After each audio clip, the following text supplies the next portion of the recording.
ఈరోజు మనం చాలా టేస్టీగా సింపుల్గా ఉండే కోడిగుడ్డు కర్రీ ఎలా చేయాలో చూద్దాం. ఈ కర్రీ చపాతీ, రోటీ, రైస్లోకి చాలా బాగుంటుంది.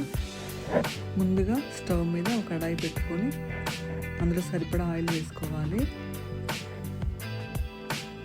ఆయిల్ బాగా వేడయ్యాక 3 పెద్ద ఉల్లిగడ్డలను చాలా సన్నగా తరిగి వేసుకోవాలి.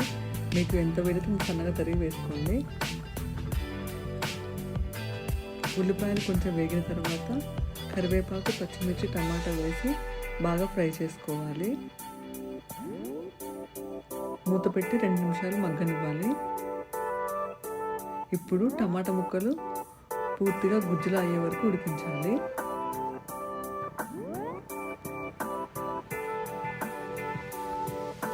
టమాటా బాగా మెత్తబడిన తర్వాత కొంచెం అల్లం పేస్ట్, కొద్దిగా పసుపు వేసుకొని ఫ్రై చేసుకోవాలి.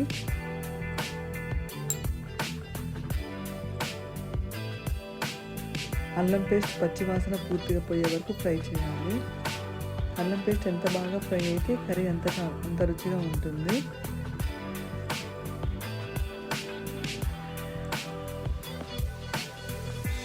ఇప్పుడు రుచికి తగినంత ఉప్పు, కారం, ధనియాల పొడి వేసుకొని మసాలా బాగా కలిసే వరకు ఉడికించాలి.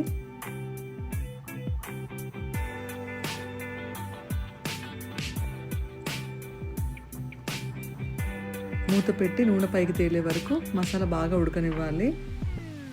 తర్వాత కూర మునిగేంత వరకు నీళ్లు పోసుకోవాలి. నీళ్లు మరుగుతున్నప్పుడు కొంచెం కొత్తిమీర వేసుకొని మరగనివ్వాలి.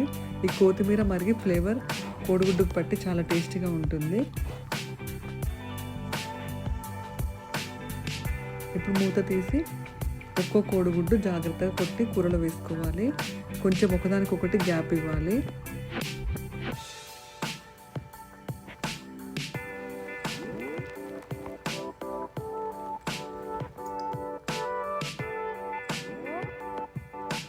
రెండు నిమిషాలు మూత పెట్టి ఉడకనివ్వాలి.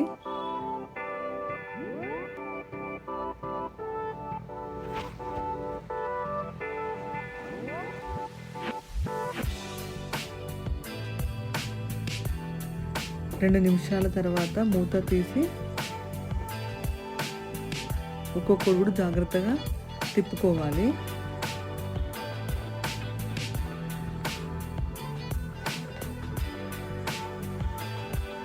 ఇప్పుడు గరం మసాలా చల్లి స్టవ్ ఆఫ్ చేసుకుంటే సరిపోతుంది.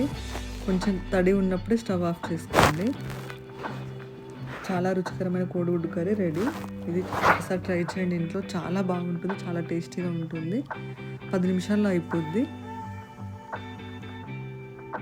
చాలా టేస్ట్ ఉంటుంది. ఒక ముద్ద తినకాడ 2 ముద్దలు తింటారు.